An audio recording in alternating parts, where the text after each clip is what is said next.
Inzira yo kubohoka. Sobanukirwa na byinshi wibaza mu isi y'umwuka. Ese koko karande ibaho? Ese koko umuvumo ubaho? Ese inzozi turota zo zisobanuye iki?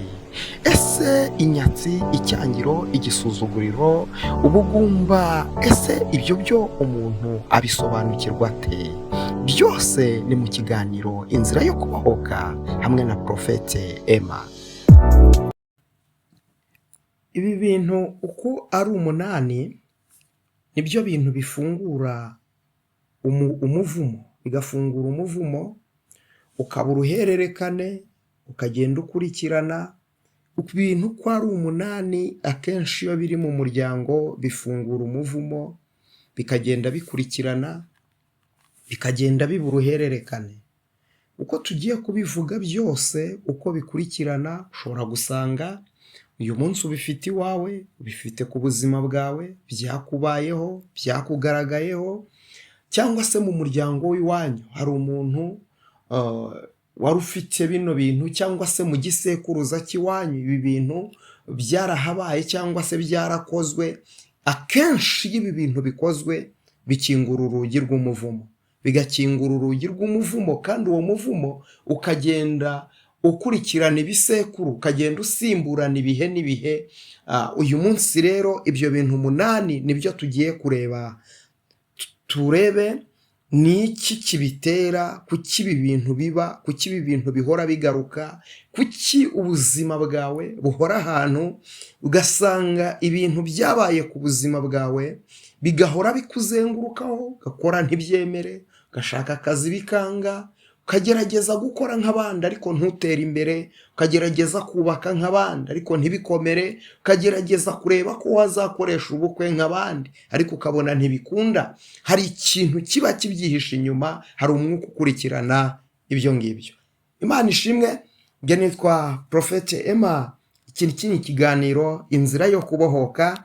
Tugiye kuganira, tuzajya tubana umunsi ku munsi mu kiganiro nk'iki ngiki, kandi nzi neza ko uzungukiramo byinshi, uzamenya byinshi hamwe no gufashwa n'Imana.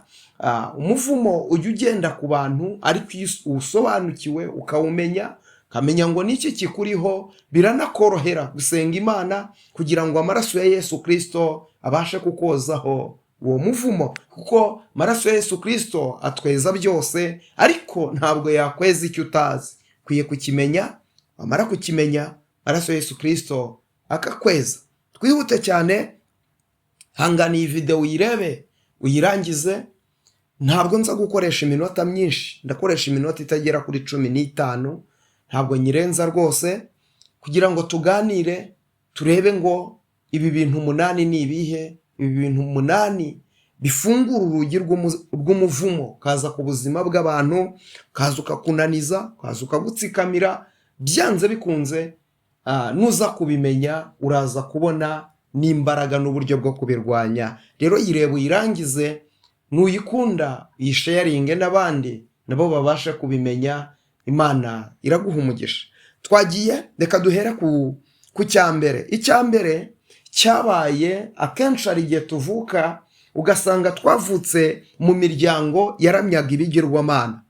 Imiryango yaramyaga ibigirwamana, ugasanga mu muryango hagiye habamo guterekera, ugasanga bararaguzaga, baraterekeraga, barabandwaga. Iyo ibi bintu babikoraga, uyu muryango waramyaga ibigirwamana, ugasanga bigeze babikora. Uyu ni umuvumo ukurikirana igisekuru.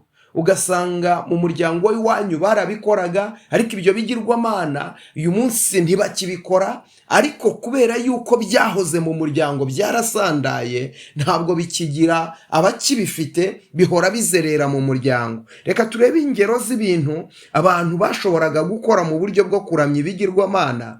Ibintu abantu bashoboraga gukora, hari ukujya mu bapfumu, hari icyo bita kubandwa, hakaba n'ikindi cyitwa gusenga izindi mana. Urabizi ko hari abizereraga muri Nyabingi, abizereraga muri Ryangombe, hari abizereraga mu bintu byinshi cyane abantu bakoraga. Iyi ngiri rero ni urugi rwa mbere umuvumo winjiriramo, ugakurikirana ibisekuruza. Ibi bintu niba byarigeze kuba mu muryango w'iwanyu, umenye yuko uyu muvumo urahari byanze bikunze.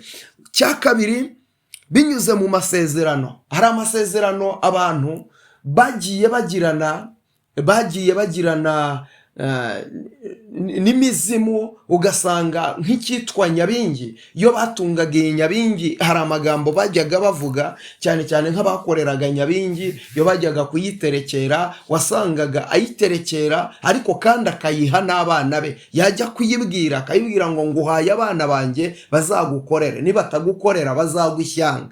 Wasangaga umuntu utunze nyabingi ayiraga n'abana be, ugasanga arayiraga abana be n'abazamukomoka, abuzukuru n'abuzukuruza bose bazayikorera. Ugasanga hari amasezerano abo mu gisekuruza cy'iwanyu bagiranye na za nyabingi, bagiranye na za ryangombe, bagiranye n'ibindi bigirwamana byinshi cyane. Ugasanga ayo masezerano niyo akigukurikirana. Uyu munsi ugasanga uri umukobwa urananirwa gushaka kubera ko hari amasezerano iwanyu bagiranye na nyabingi. Baragutanga, baravuga bati uzaba umugirwa wa nyabingi. Ni ukuvuga ngo niba baragutanze nk'umugirwa wa nyabingi, ntabwo washaka, kuko iteka iyo ugerageje gushaka iyi nyabingi ikora iki? Ikora ikintu cyitwa kwirukana uwo mugiye kubana, kuko yo barayiguhaye, barayigushingiye, baragutanze. Bivuze ngo nyabingi niyo ihora ikukurikira, ibyo bigirwamana nibyo bihora bigukurikirana. Hari n'abantu baba baragiye mu bapfumu bagatanga ibitambo, batanga ibitambo akavuga ati uko byagenda uko ariko kose ntanze uyu mwana, akamutangaho igitambo. Bigatuma igihe cyose ugerageje kugera ku kintu cyiza, izi mbaraga ziragukurikirana. Izi mbaraga ziragukurikirana, ugasanga ayo masezerano bagize ahora agukurikirana. Ikindi, hari ibintu abantu bakoraga, imigenzo bajyaga bakora, iyo bita kunywana, wenda turaza kuwugeraho, nawo ni uwundi muvumo witwa gutatira indahiro, nawo turaza kuwureba. Imana y'amahoro itugirire neza. Hari ibyo bakoraga, kuraguriza abana mu barozi, gutura mu bigirwamana, bakajyanayo amatungo. Hari abajyanagayo inyama, bajyanaga inzoga, bagaterekera, bagakora ibintu byinshi cyane. Imigenzo bajyaga bakora, n'amasezerano bajyaga bakora, n'indahiro bajyaga bakora. Imana itugirire neza. Iyo usomye Hoseya ibice byaho 4 ku murongo waho wa 5, haravuga ngo ubwoko bwanjye burarimbutse buzize kutamenya. Ni ukuvuga ngo uyu munsi urasenga, ariko kuko utamenye iyo uva ntabwo ubasha kumenya iyo ujya. Hari imbaraga ziri ahantu zihishe zirwanya ubuzima bwawe, ntabwo wamenye iyo uva, ntabwo ubasha kumenya naho ujya. Imana y'amahoro rero itugirire neza. Twihute cyane kugira ngo dukoreshe iminota mikeya. Tujye ku muvumo ku rundi rugi rwa gatatu. Uru rugi rwa gatatu ni uruturuka ku magambo mabi ababyeyi bavuze ku bana babo. Uyu munsi urasanga hari amagambo ababyeyi bavuze ku buzima bwawe. Hari amagambo nk'urugero, ugasanga umubyeyi wawe arakubwiye ngo uzapfa utyo ntacyo uzimarira, arakubwiye ngo uzapfa utikamiye n'ayimbwa. Ugasanga hari ba nyogosenge bakuvumye ati dore ndakuvumye. Hari n'ukuvumira ku gahera, yarangiza agashyira inyuma akavuga ati ndapfunditse rwose, ntuzigera ugira icyo ugeraho, ntuzigera ugira ikintu wakira, ntuzigera ugira ikintu ubona. Amagambo mabi rero ababyeyi bagiye bavuga ku bana babo, kandi n'uyu munsi ababyeyi barayavuga. Ugasanga ku mwana wawe uramuvugaho amagambo mabi, ntazakomera, ntacyo azigezaho, ntacyo azabona, ntashoboye, ni ikigoryi nka nyina, ibintu nk'ibyo ngibyo. Ayo magambo akingura urugi rw'umuvumo, ku buryo usanga uwo mwana akura, ariko uwo muvumo ukamukurikirana biturutse ku magambo mabi ababyeyi bavuze. Iyo urebye mu Migani 18, iki cyanditswe kiri mu Migani 18, aravuga ngo ururimi ni rwo rwica kandi ni rwo rurema. Ururimi ni rwo rwica, mu Migani 18:20. Imana y'amahoro itugirire neza. Reka twihute tujye ku cya 4 kugira ngo dukoreshe igihe cyacu neza.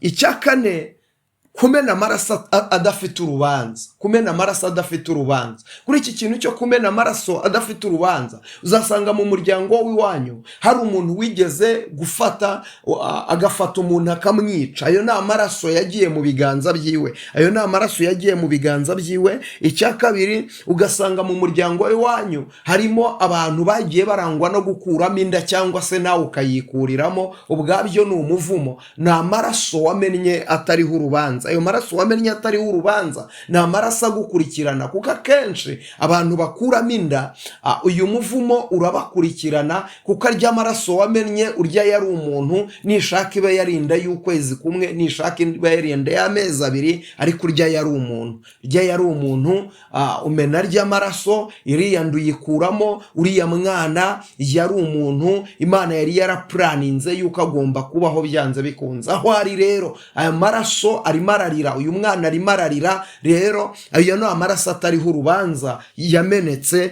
ayo ngayo akingurira umuvumo. Imana y'amahoro itugirire neza. Itangirira ibice 4 ku murongo waho w'10 haravuga ngo ijwi ry'amaraso ya murumuna wawe rirantakira.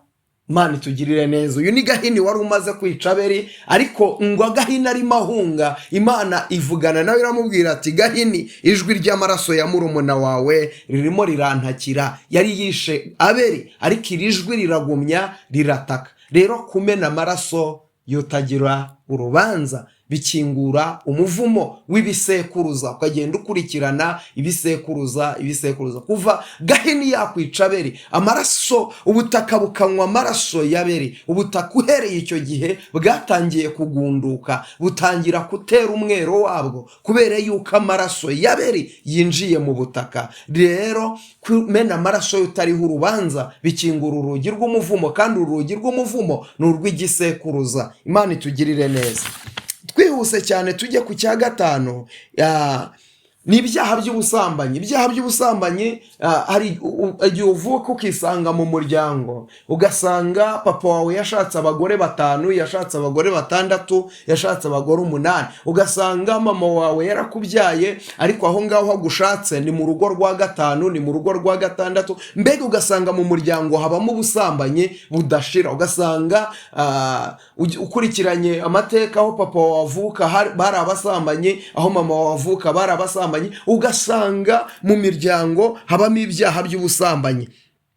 Ugasanga ahangaha habamo ibyaha by'ubusambanyi, ahangaha ni naho usanga habamo umuvumo w'abaryamana bahuje isano. Ugasanga harimo abaryamana bahuje isano, uwo nawo uba ari umuvumo. Kuko iyo ugiye kureba uyu muvumo uturuka ku cyaha cy'ubusambanyi, iyo ugiye kureba Dawidi amaze gusambanya muka Uriya, hari ikintu Imana yavuganye nawe. Yaramubwiye ngo ukinguye urugi rw'umuvumo ugiye kwinjira mu rugo rwawe. Uyu muvumo ugiye kwinjira mu rugo rwawe, ubusambanyi ntibuzigera buva mu rugo rwawe. Icya kabiri, kumena amaraso ntibizigera biva mu rugo rwawe.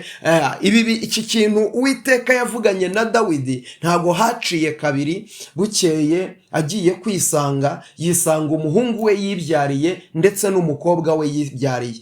Uwo bita Amunoni yaje gukunda Tamari, kandi Tamari yari mushiki we. Bituma Amunoni abona nta buryo azabona Tamari, yiga imitwe yo kugira ngo azabone uburyo asambanya Tamari. Niko kumutumira avuga ngo yarwaye, naza murwaze nka mushiki we, ariko ngo ageze iwe ngo aramufata aramusambanya. Uyu Tamari yavaga inda imwe n'uwitwa Abusalomu, nawe yari umuhungu wa Dawidi. Uyu Abusalomu wari umuhungu wa Dawidi nawe, ariko Abusalomu akaba ahuje papa na mama na Tamari. Nukuvuga ngo Tamari yari mushiki wa Abusalomu mu nda ya mama we na papa we.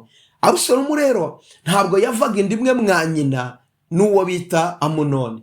Yumvishe ko Amunoni yasambagije mushiki we, nawe abigira gutya, asanga Amunoni aho bari baragiye, nawe amukubita umuhinagira gute, aramwica, biturutse ku kintu kimwe cyitwa ubusambanyi. Ubusambanyi mu muryango, umuntu mukuru mu muryango, cyangwa se ubusambanyi bwagiye buba, akenshi usanga bukurura umuvumo w'uruhererekane cyangwa w'igisekuruza. Imana y'amahoro itugirire neza. Cya 6 twihuse ni icyitwa kurenga ku ndahiro. Imana itugirire neza. Kurenga ku ndahiro, hari ikintu abakera bajyaga bakora cyitwaga kunywana. ugasanga abantu baranywanye, yaba abantu babaga barahiye ukarahira indahiro warahiye, ntabwo ubundi uba ukwiriye kuyirengaho. Indahiro warahiye, hari abantu barahira kuzakorera Imana, hari abantu barahira ati nzakora iki ngiki, ugasanga ati nindamuka ntatiriye iki gihango. Abakera bo bikataga mu kiganza bagashyira amaraso ku mbehe, yamara gushyira amaraso ku mbehe n'undi agashyiraho amaraso yiwe, bakavanga amaraso yabo, barangiza bakayanywa. Icyo nicyo bitaga kunywana. Iyo ndahiro rero iyo wayirengagaho byanze bikunze warapfaga. Iyo usomye muri Ezekiyeli ibice byaho ni 17, Ezekiyeli ibice byaho ni 17, Ezekiyeli ibice byaho ni 17 ku murongo wawo wa 18. Katurebe ukuntu havuga. Haravuga ngo yasuzuguye indahiro, yica n'isezerano, ndetse yari yaramanitse ukuboko kwe arahira, ariko arengaho arabikora, ntabwo azarokoka. Imana y'amahoro itugirire neza. Iki nicyo bita kurenga ku ndahiro, bikingura urugi rw'umuvumo. Imana itugirire neza. Icya 7, gusuzugura ababyeyi. Ndagira ngo nkubwire, umunyarwanda we yaciye umugani aravuga ngo umubyeyi acumura yicaye. Umubyeyi uko yaba ameze uko ariko kose, hari abantu bajya bakunda kuvuga ngo papa wanjye ndamwanga, ngo mama wanjye ndamwanga, ngo iyaba yapfaga. Umva nkubwire, Bibiliya iravuga ngo wubahe so na nyoko. Imana y'amahoro itugirire neza. Ukeneye kubaha so na nyoko, kuko nurenga nutatira igihango cyo kubaha so na nyoko, byanze bikunze nta kabuza gupfa kuzapfa, nta kabuza gupfa kuzapfa. Uko byagenda uko ariko kose, ibi bikingura urugi rw'umuvumo. Imana itugirire neza. Icya 8 aricyo nsorejeho, ni icyitwa kwinjira mu masezerano y'umwijima. Kwinjira mu masezerano y'umwijima ni iki? Hari abantu bashaka ubukire bwihuse, ugasanga wavutse mu muryango, ariko ubukire bari bafite ntabwo buturuka mu maboko yabo, ntibuturuka mu gukora kwabo, oya, bashatse ubukire bwihuse. Ugasanga umuntu afite ubukire, nawe uwo muryango ukawuvukamo, ugasanga yagiranye amasezerano n'abadayimoni, yagiranye amasezerano n'ikuzimu kugira ngo atunge ubwo butunzi. Ibyo rero bituma agira ibyo atamba, ugasanga hari ibintu yatambye, nawe ukavukira muri ayo masezerano y'umwijima. Imana y'amahoro itugirire neza. Iyo usomye Abakorinto ba 2 ku bice byaho 6 umurongo wa 14 n'uwa 15, muze kuhasoma. Aravuga ngo ni irihe sezerano riri hagati y'umwijima n'umucyo? Ni ukuvuga ngo iyo uri umwana w'Imana, byanze bikunze, ariko mu muryango w'iwanyu cyangwa se ukomoka, cyangwa se nawe ubwawe ukaba warigeze kugirana amasezerano n'imbaraga z'umwijima, byanze bikunze hari umuvumo ugukurikirana. Uko byagenda kose uwo muvumo uragukurikirana, uko byagenda kose uwo muvumo ukugendaho, kandi uwo muvumo uba w'ibihe birebire. Imana rero itugirire neza. Ibyo ni ibintu 8 bikingura urugi. Iyo niyo mayira, izo nizo mfunguzo 8 zikingura inzugi z'umuvumo, umuvumo ukaza ku buzima bwawe. Ni ibintu 8, uko ari 8, ibi byose uraza kureba, urebemo, uvuga uti iki ngiki ndakizi iwacu, cyangwa se nkiyiziho. Hari igihe ujya kureba ugasanga uyu munsi urimo urasenga, Mana mpa umwana, ariko uyu munsi wagiye gushaka ukuyemo inda zingahe. Uyu munsi urimo urasenga uvuga uti Mana ngirira neza, ntabara, ariko mu biganza byawe urabizi hari amaraso wavushije y'utariho urubanza. Rero isuzume. Ijambo ry'Imana ryo rirambwira ngo twakwiyinira tukisuzuma, ntabwo twagiweho n'urubanza. Uyu munsi naho nsoreje ni itangiriro ry'ikiganiro cyacu, inzira yo kubohoka. Mweretse ibintu 8 bikingura, inzugi 8 zikingura,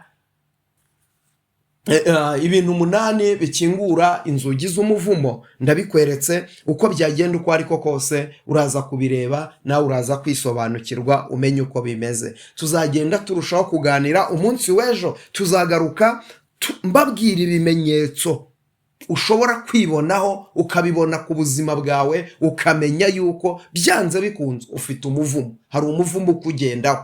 Nzakwereka ibintu bigaragara ku buzima bwawe bikaba bimenyesheje yuko, bisobanuye yuko uri mu muvumo. Hari umuvumo urimo, hari umuvumo uri kukugendaho, hari umuvumo uri kukugaragaraho. Rero reka dusoze dusenga twinginga Imana, nubwo ibi byose bihari Yesu yaranesheje, Yesu yaratsinze. Ntabwo ndi hano kugutera ubwoba, ahubwo ndi hano kugira ngo nkwereke yuko hari ibintu bitunaniza muri ubu buzima kandi dukwiriye kurwana nabyo, tubirwanishije amaraso ya Yesu Kristo, umwana w'intama w'Imana yamennye ku musaraba i Golgota, akabambwa tukabamburwa, agakomereka tugakomera. Uyu munsi impamvu turiho twidegembya nuko Yesu yabambwe, kandi ni inkuru nziza. Yarapfuye, arahambwa, arazuka. Uyu munsi Yesu ni muzima, icyubahiro n'ikibi cy'Imana. Data, ndagushima kugira neza, uri umwami w'abami. Ijambo ryawe nirikomeze kugira ububasha kandi rikomeze kwamamara. Izina ryawe nirikomeze gushyirwa hejuru. Nubwo Satani ajya turwanya, ariko nta mbaraga agira. Waramunesheje, waramutsinze, kuko wanesheje urupfu n'ikuzimu. Rero aka kanya ndakwinginze, buri muntu wese wari uboshye umubohore kandi umusange, umugirire neza,